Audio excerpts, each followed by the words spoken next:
back today with you, bringing you another tutorial video. This time I'm bringing you Fallout 76 and another build video at that.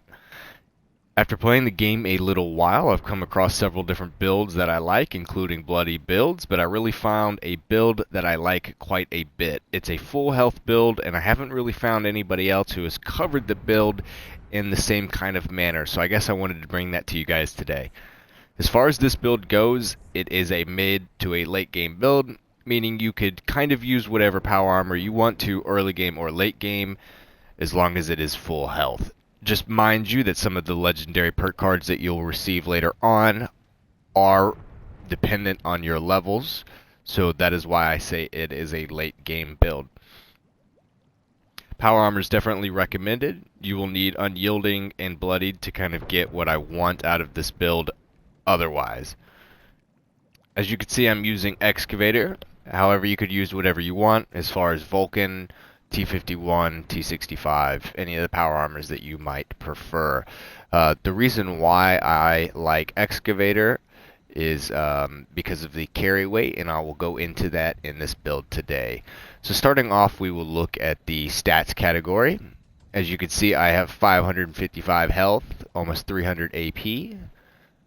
Going into this, we are going to see that we are running Onslaught, Inspirational to get 21% bonus XP. So that's where you'll see that this build's experience points come into it, as well as other things that you could get from your camp, food items, stuff like that to boost your intelligence.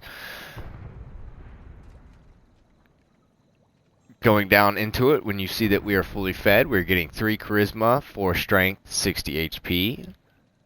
And then these are the mutations that I am running on my build. As this is a full health power armor build, I recommend that you use this build to help your teammates out, as it's perfect for Eno 6 or just casual playing. Though I don't recommend this build's DPS for trying to solo the boss alone. If you have somebody else that could help you that even does remotely decent DPS, you should be just fine there. And I will show you that in the video later on.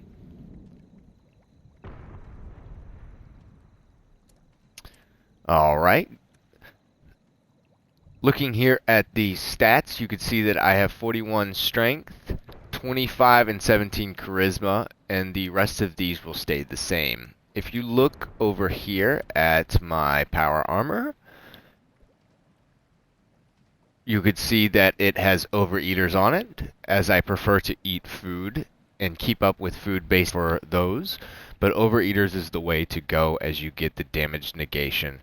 On this power armor set, I use strength, weapon reduced weight, and runners, because this is my carry weight set. As you can see, I have 708 carry weight down at the bottom.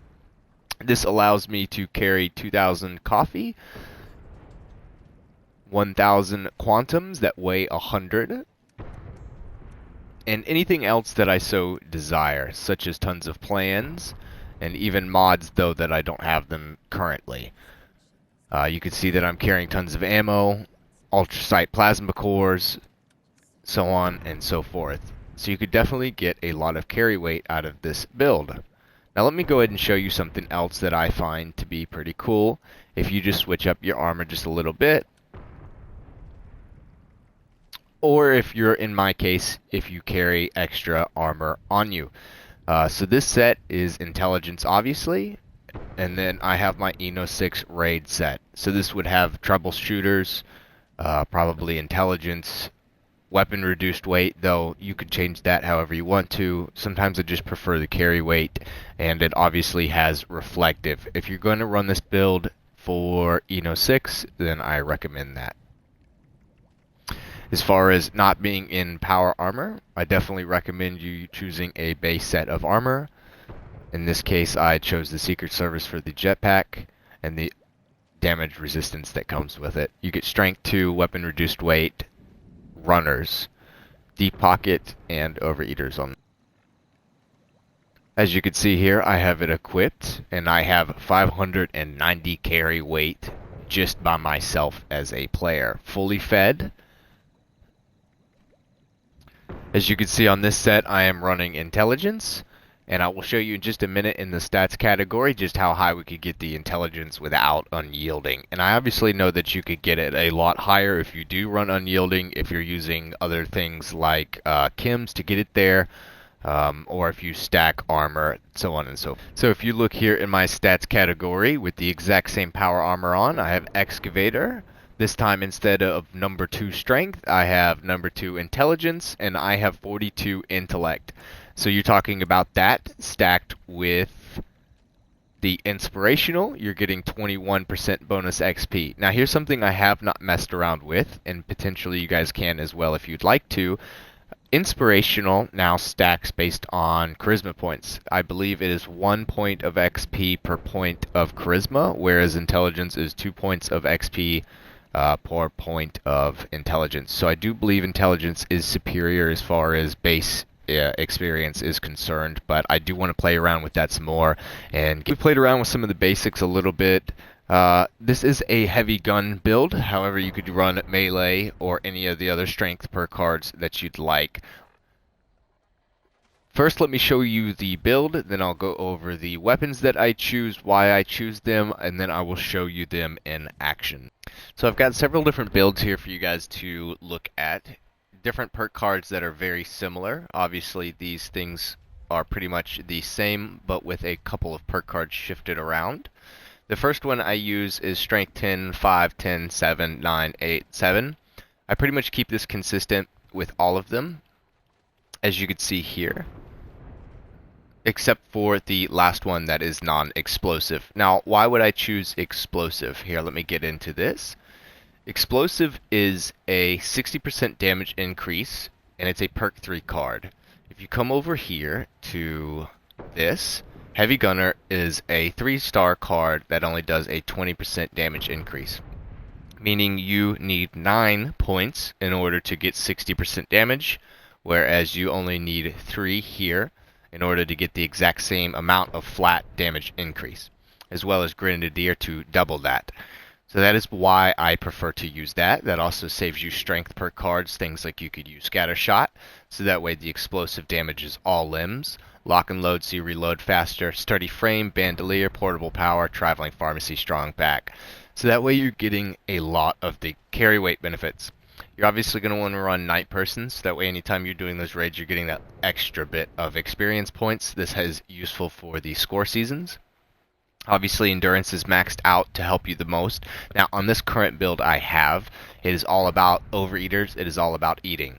So you have Through Hiker, Thirst Quencher, Chem Resistance. So obviously you could take Berry Mentats, Junkies, things like that. Starch Gene, Slow Metabolizer, things that benefit your eating and drinking. And this will obviously benefit your overall stats. So going into Charisma, you have Inspirational, which is going to give you that overall XP bonus. Philanthropist, which restores more of your team's hunger and thirst when you eat or drink. Obviously, this is going to pair well with the Overeaters. Strange in Numbers, Travel, Agent, Tenderizer, Bodyguard, Squad Maneuver, Suppressor, and then a shared card. So the charisma category is useful because your goal with the mutations, with your power armor, with the endurance and the health that you have is to share these perks to other people to get their stats as high as you can as well. It's useful for friends and stuff like that.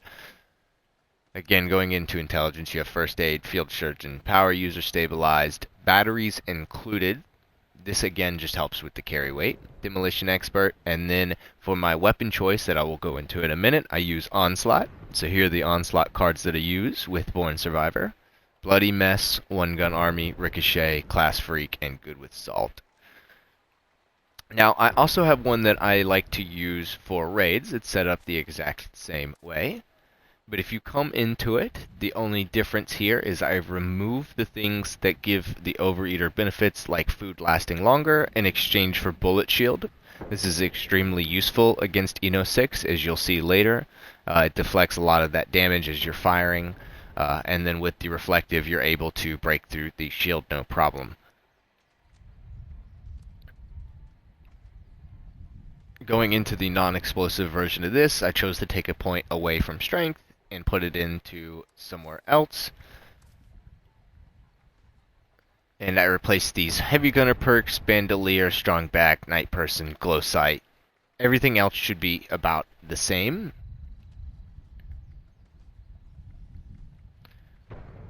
And again, it is set up the same way as my traditional build to give you the benefits from overeaters, and instead of the explosive, you get power patchers. So that's where it was probably exchanged from. Now, let me get into some notes before we get into the weapon category stuff.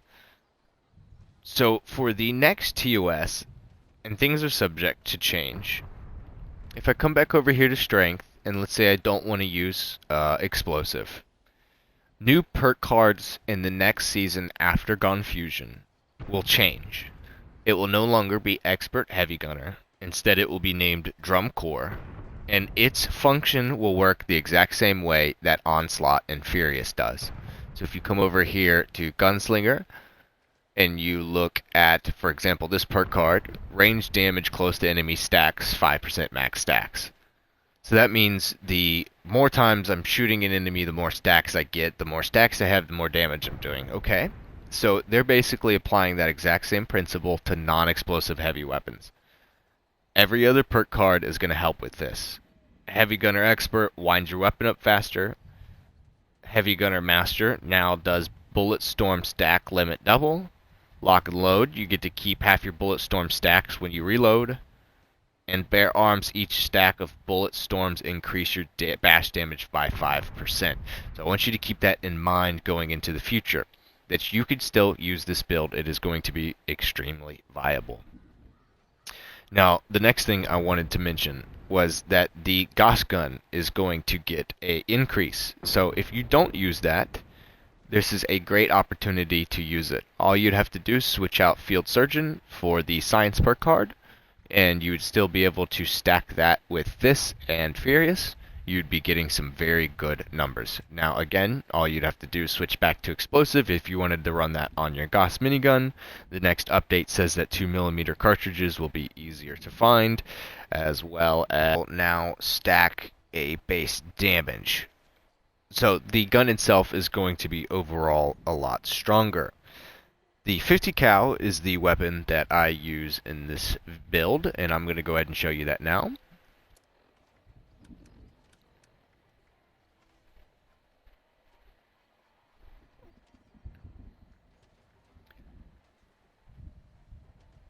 So before I get into this gun a little bit here, I want to go ahead and break down the notes. The 50 cal machine gun is still going to be an extremely viable weapon through Gone Fusion and the next update. It will only receive a 1-point decrease in overall base damage, and it's going to be receiving an extreme buff through the primed receiver. The fact that this weapon drops so much ammo without you even going through it is phenomenal. Primed receivers will now do 100% bonus damage instead of 25. Longer range, 25% AP cost. So it seems overall that instead of being geared towards glowing enemies, that Ultra Sight will now just be an overall higher damage cartridge. So that is something to look forward to. But for right now, you could get the extra 65% damage to Scorched. This paired with your Furious Onslaught. This is probably the best besides anti-armor as a heavy weapons user. I use Bullets Explode for 20% extra bullet damage. So you're going to see that down at the bottom. Instead of it being 97, it is 109.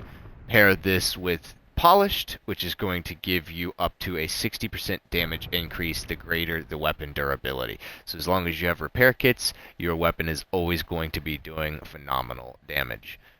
So either this weapon, the Gauss minigun, or the Gatling Plasma is a great way to go. The Gatling Plasma, though, is more of a VATS build, which this one is not. It is focused solely around just you, your power armor, your carry weight, your XP, and being able to use this power armor and stuff without Fallout first. Okay, so we are over here at West Tech just to show a demonstration. So I am currently in my intelligence armor, not my strength version of it.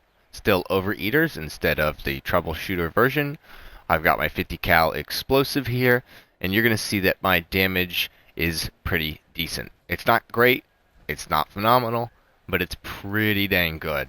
Not to mention with the next update, you're going to have a lot of perks, and you're dang near invincible with this build.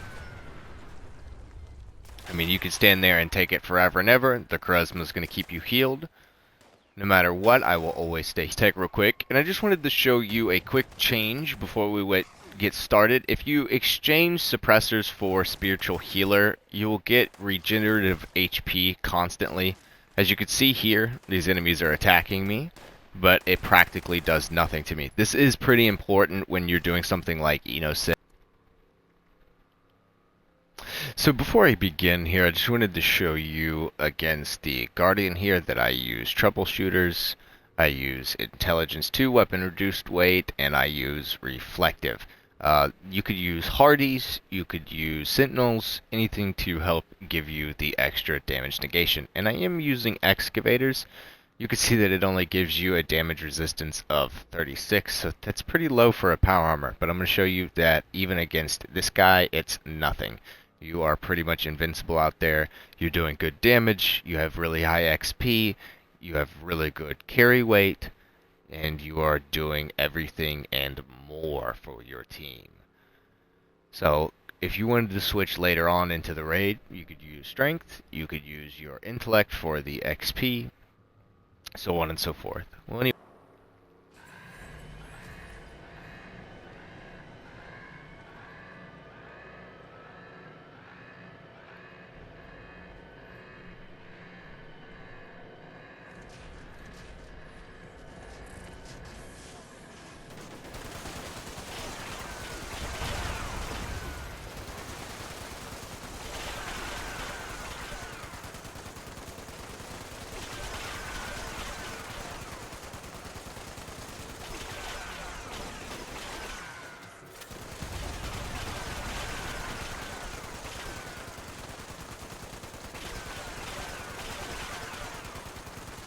Again, this was just a test, a sort of experiment to show you that you could handle being in raids with this build no issue, just in case there are any hecklers that say this is not a raid-worthy build. It more than certainly is. It will keep you alive. You will do phenomenal damage later. Even against the snake, you do good damage. Explosive is really good against most events, most basic adds in the game, and if you're looking to get a little bit more particular, you could always go down the non-explosive route, put rapid on it, and then go for these heavy gun perks. As well as the next season's update, you will be pretty much a lot stronger because you're already getting the Furious. One last thing here before I end this video up, I wanted to go over this scoreboard and the intelligence and charisma that I showed you with inspirational. I've done back-to-back raids since Gone Fusion has come out, and it is still June for me. So that means it's pretty early into the season. And I just want to show you that you get plenty of experience, tons of it. If you're looking to do raids or even events, you should level up relatively quick. If you use Berry Mentats and do your weeklies and dailies, you'll be able to have that scoreboard done in absolutely no time at all. So make sure you're putting your intelligence on your weapons, your armor. Make sure you have your charisma high. Make sure to play around with the build and tell me what you think in the comments. Well, I appreciate you guys. I hope you enjoyed the video. I'm sorry if it was a little bit longer. I'm a new channel, so if you enjoyed the content, please like and subscribe. Thank you.